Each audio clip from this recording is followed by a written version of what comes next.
What's up, everybody? Welcome to another episode of StoryHive On Location, Vancouver, with Dies is und mehr, which means and more in German. That's right. I'm your host, Kazi. We are broadcasting live right now from MOARRR studio on the unceded ancestral lands of the Musqueam, the Tsleil-Waututh, and Squamish First Nations. Shout outs, utmost love and respect to the original stewards and protectors of these lands and of these waters. Also, big shout out to StoryHive, TELUS STORYHIVE for powering today's episode. Very excited for today's guest, Dan. Today on the show, we've got Dan, a Vancouver-based live sound engineer, tour manager, and production manager who's been traveling the world and holding down stages for nearly 12 years. From intimate venues to full stadiums, Dan's been behind the scenes helping shape the live experience, working closely with artists like SonReal and Jessie Reyez and a whole range of Canadian and international talent.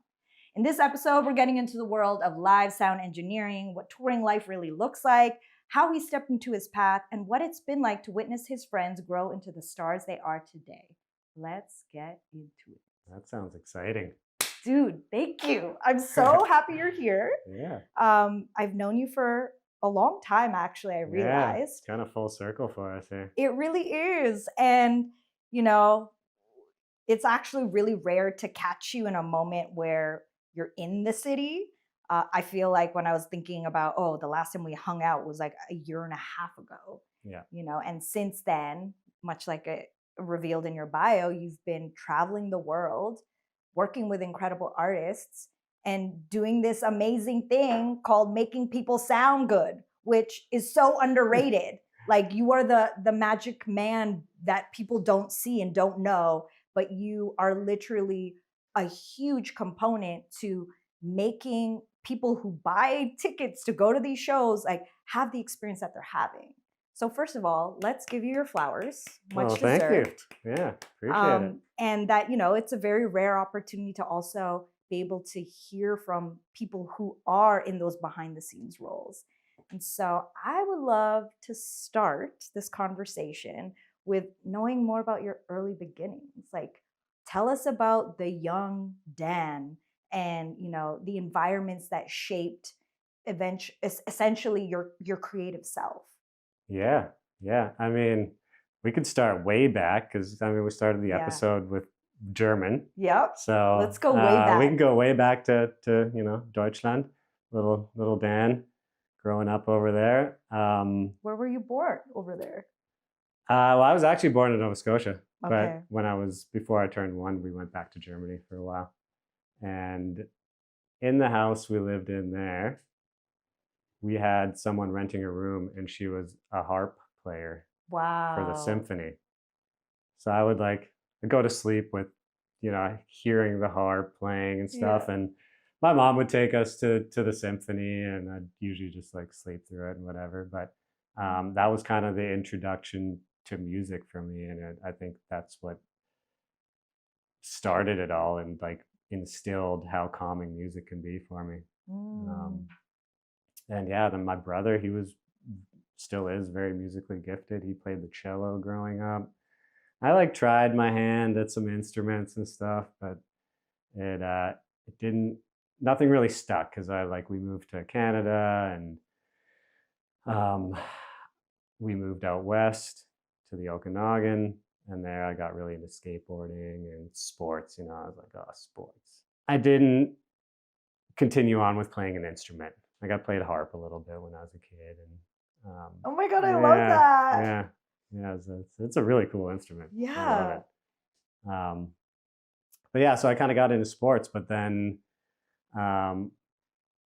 skateboarding is rooted in music as well, So Definitely.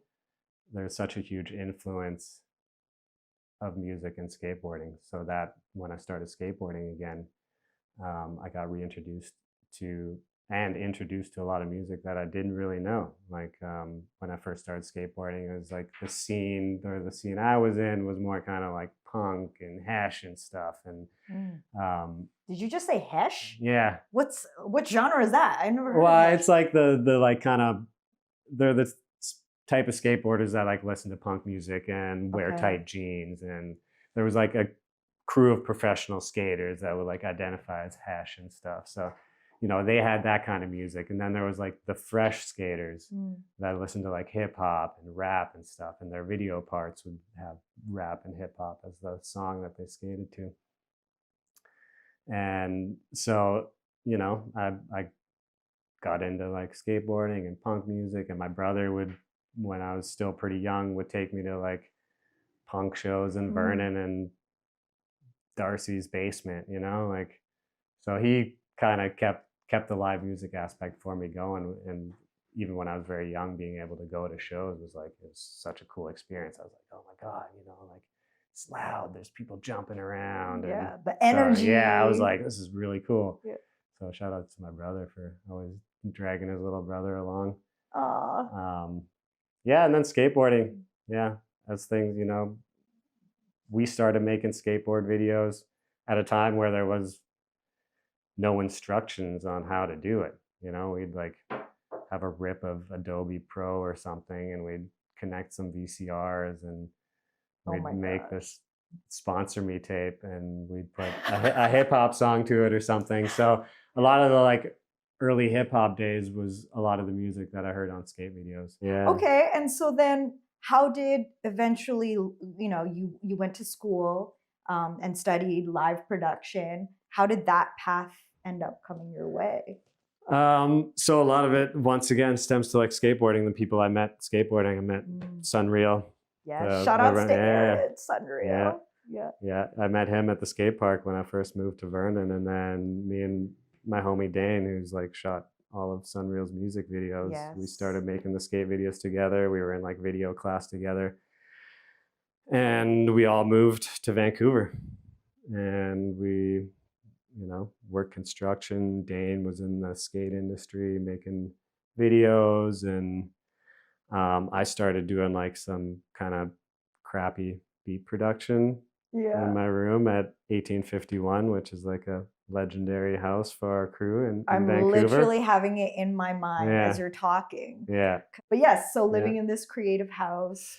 Yeah, I was making beats, and I would, SonReal he was doing the rapping, and he was starting to do some shows, and all the crew would go out to the shows and stuff. And our homie Byron started managing him and booking more shows for him. And, I would kind of like set up some speakers in the garage to have a show with whatever, just the stuff I knew. I had like an audio interface, and I hooked that to the speakers, and I'd run it through Logic and do like some reverb and some effects and stuff. And I kind of learned a bit about, EQing and just some like basic signal flow at that time. For anyone who doesn't know EQing, what's that? Equalizing. It's like, tweaking different frequencies that maybe are too harsh or too strong and things like that. But yeah, and then, SonReal started touring, and Dane was shooting his videos. And then it was actually Dane one day was like, hey, like, you've always kind of been into the sound stuff. Like, would you ever, he was working on a video shoot, and he was like, there was some guy like with the microphone doing the recording for the scene. And he had like the boom pole and a little audio recording device. And he was like, is that like something you'd be into? And I was kind of getting over the construction thing. Yeah. So I was like, yeah, sure. So I like kind of volunteered for a couple of gigs, and then SonReal went on tour, and he got back, and he was like, man, the guy that I opened up for had this guy like doing his sound for him.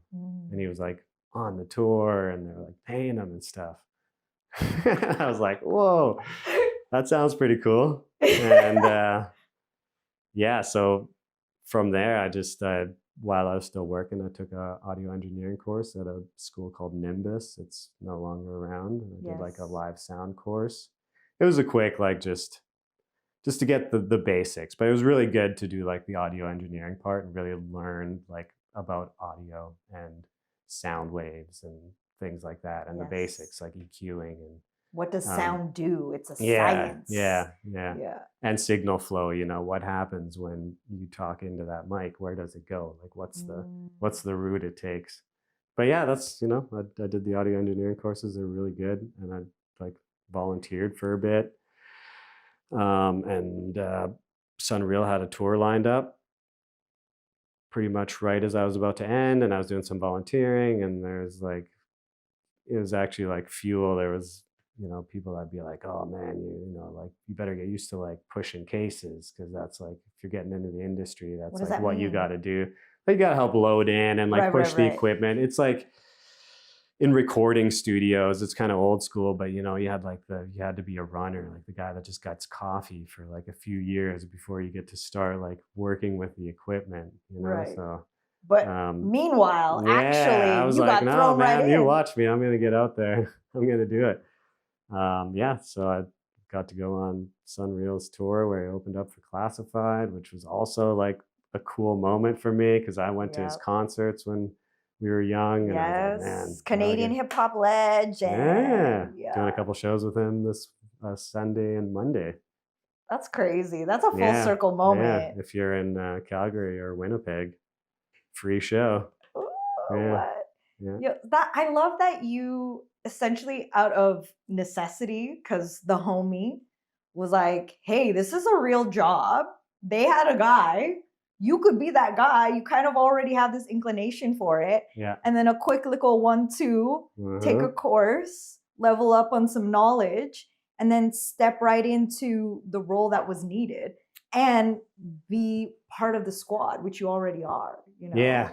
Yeah. I mean, I was also very just blessed to have friends that, were there to like lift me up, but it worked, it was like a symbiotic relationship between us all, we were all there when SonReal was performing, Yes. in the front row, and keeping him stoked on making music. And yeah. What do you think it is about your squad that you have that gives you the ability to work with each other, see each other every day, travel together, that others would fall apart, like, and give you that warning? I think it's because, I don't know, we all worked hard at it. It was never like given to us, and we always, figured out ways to do it. Like I said, making skate videos without YouTube, and just, and busy, not, he didn't know how to manage it as an artist, but he figured it out, and we all worked really hard to get to where we are. And it's just that much more rewarding when you work hard and you can share the fruits of the labor with your family and homies. I'm so curious about like that first moment that you got to play in a stadium, that you got to work sound in a stadium. First time I ever did like a giant show was Jessie performed at a festival in Montreal. Okay. Montreal Jazz Fest. It's Oh, like cool. massive. Oh, legendary. And it was the first time we had a band along, because it was always Jessie and the DJ, Junior T. Yes. Shout outs to Judes. Yeah, shout out Junes. Yeah. And I was like, I think when I got kind of reintroduced to you, like you came hung out at 1851, and then I think I was on tour, and we were like rehearsing in Toronto or something, and Junes was like, in his Toronto man's accent was probably like, oh, Kazi's gonna reach soon or something. And I was like, wait, what did you just say? And then yeah, you showed up, and I was like, oh man, we know each other. Yep. Yeah, pretty cool. But yeah, so we went from having just June's DJing to adding a band as well. And we were kind of told, they were like, oh, it's like a free show. It's like, it's not going to be that massive or anything. And we like show up, and they're expecting like 50,000 people. Oh my God. At this show. And I was like, oh my God, I've never mixed a full band in this big of an environment. But yeah, it's, you go in and you work with the people that are setting up the festival, and a lot of times they were like very seasoned, experienced people. So I have no problem being like, hey, I'd love some help, or any advice that you have. I'm a sponge. I'm never like, oh, I know everything. I don't need any help. Even Mm. now, like anytime that anybody wants to give advice, I'm always open to it. But yeah, so that was like a wow moment where I was like, I could only see the people in front, but just knowing that there was like this sea of people behind us around the corner, people Mm. watching. They had like a satellite stage where they were playing the video and the sound out of like another stage, and there's people standing there and watching it. I was like, wow, there's a lot of people Oh my relying on gosh. me doing a good job. And yeah, Mm. it was great. It was like it worked out really good, and it was a big like confidence boost as well. What goes through your mind in those moments of like pressure? Like, how do you handle that? You just remind yourself that you know what you're doing, and Mm. doing it there is more or less the same as doing it in a small venue, Mm. you know? Like just forget about the people. Like just focus on the piece of equipment you have in the band. Mm. So it's yeah. Would you say is something about, tour life and touring that people would be surprised to learn about? Like, what is that actually like being on the road like that? People would probably be sure for some people it's a big party, but I think people would be surprised to know that it's not just a big party. um, it's if you do it with the right people, which I've been really blessed just to have amazing touring crews. Everybody that works on both the teams are like amazing people that are really good at what they do Mm. and just fun to hang out with. And I think people would be surprised to know that it's almost more about the vibes than like how good you are at your job. How you mean? Because you're with these people 24/7 almost. If you can't get Mhm. along, it doesn't matter if they're a great audio engineer or just Mm. incredible at lighting programming. If you can't stand the people, then the work environment gets toxic and the work quality goes down. So, um, yeah, it's you got to be able to like get along and vibe with the people and Mm. become a family. There's so many touring crews that they just go through crews, it's a different crew Hiring every someone new. tour. Yeah, Mm. always bringing on new people, and we've had like a solid core crew with SonReal and Jessie for almost their entire careers, which is Like more than really 10 special. years. Yeah. Wow. Um, yeah, it makes things a lot easier. And yeah, I think it shows too. Like a lot of the fans, like I said, Jesse's and Sons fans are incredible, and they've kind of like Mm. they now know the crew and stuff. And I mean, yeah, I can't say enough about the fans and the fan crew and the like friendships they've developed. There's people from all over the world, like fans from New York and like Edmonton, Oregon, and Austria, Like and becoming like friends Vancouver. because Yeah, of their yeah, fandom over the yeah, artist. yeah, yeah. It's really Wow. neat. Um, and yeah, and that keeps us going. It keeps us motivated. Keeps the crew stoked, and Mm. yeah. How do you deal with the constant changing of environments and like how do you deal with that with your body and with your mind? It can be really like I'm not gonna lie, it can be really tiring. Mhm. I can Um, imagine. yeah, yeah, and I love traveling. Like I've traveled my whole life, and that's why touring also made sense because I Mm. love being on the road. I'm really comfortable on the road. Um, yeah, I think focusing on the times where you can rest to actually rest. Taking that time, finding Mm. time for yourself because you're always around people. Um, yeah, it's really tough on people when we come home from tour because we're like so used to a new city every day.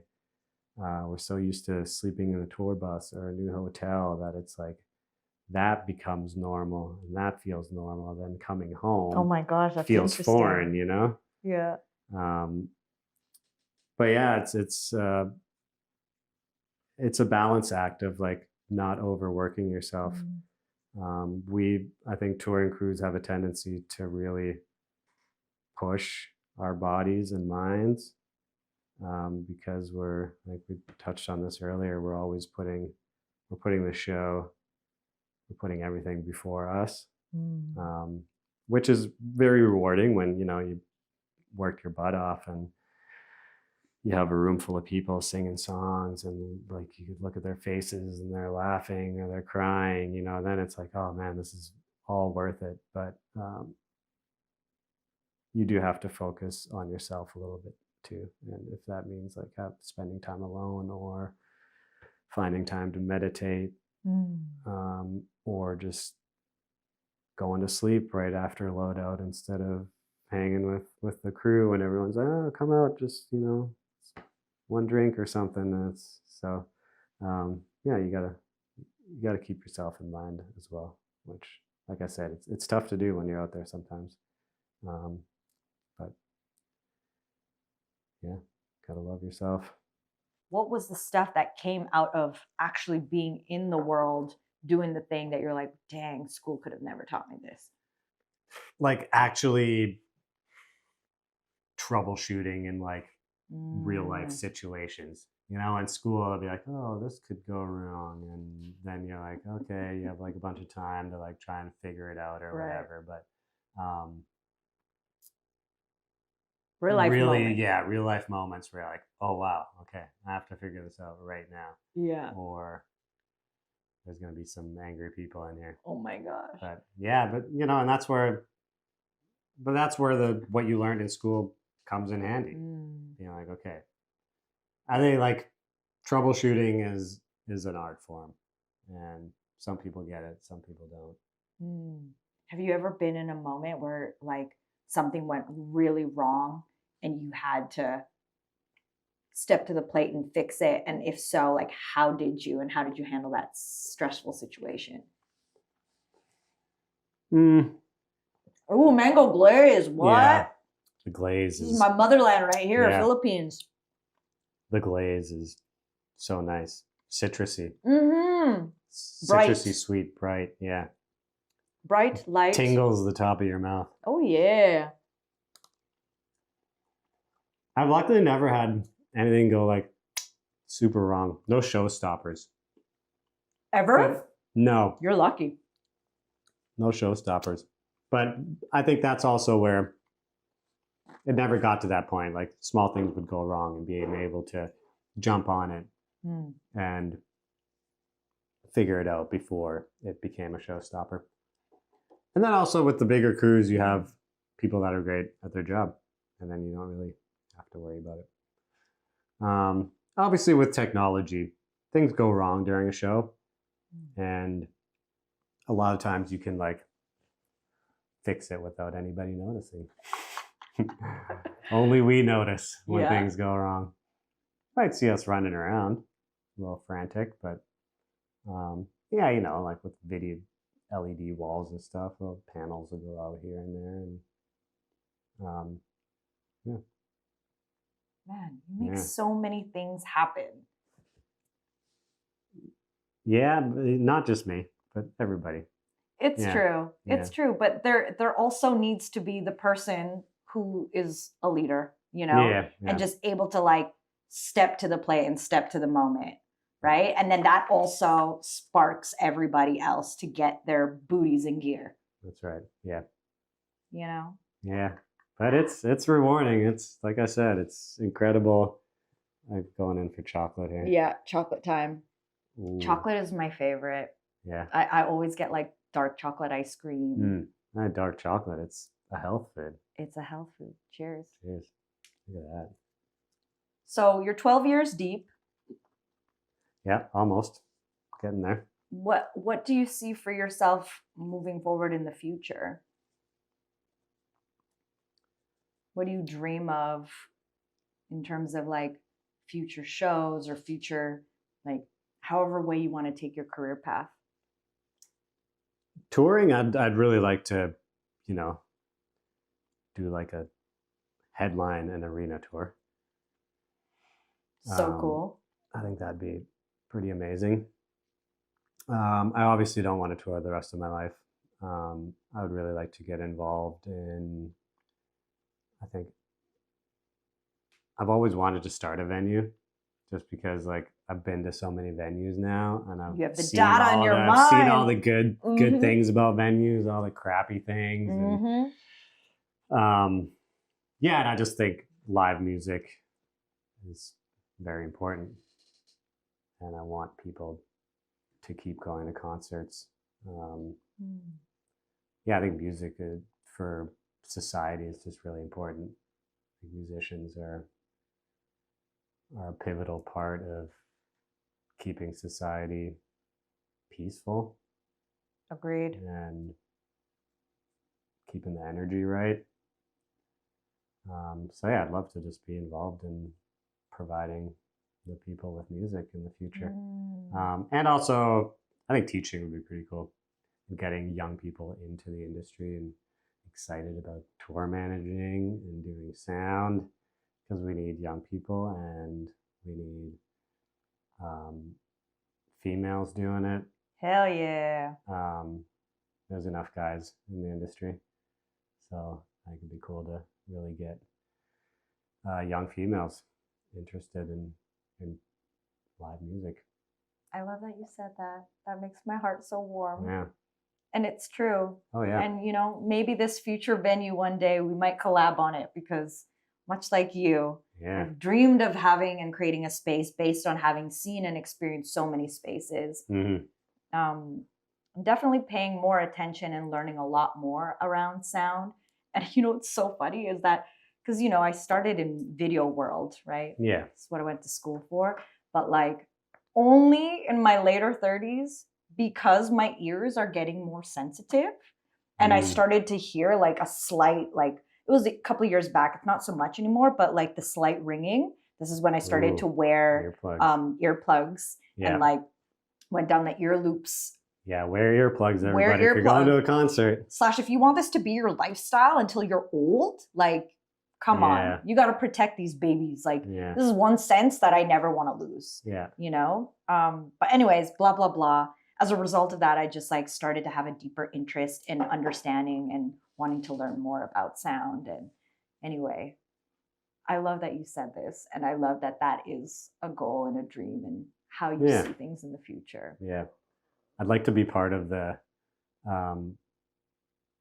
quieter concert movement. Oh yeah? I What's saw that something about? the other day. It was like, the like interviews that they do on the train in New York. It's like unpopular opinion. I don't know what it is, but it was like these guys saying that they think concerts are too loud. So they want quiet concerts. Yeah, like, concerts that not, if you have to wear hearing protection, it's too loud. Like if everybody's wearing earplugs, why not just have it not as loud where people don't have to wear earplugs? I wouldn't mind that either. I thought it was hilarious when I saw that, and those guys were like, we think concerts are too loud. It's true. Yeah. But I also think that's a product of like the space and the sound system and who's the tech. Yeah. Because I went to a party last week, shout outs to my boy Jacob of IMI Sound. A void sound system rigged onto an army truck. Yeah, you're telling me about that. Oh yeah, I invited you to that night. I didn't wear my earplugs. I didn't need to. Oh, really? I did not need to. Okay. Did you wear your earplugs? No. I did not. And we could feel the sound in our bodies. See, that's a good mix then. It was excellent. I'm smiling with so much joy at the thought of it. Yeah. Oh, that's great. So we're about almost done on our live stream here. A whole hour has gone by. Flies.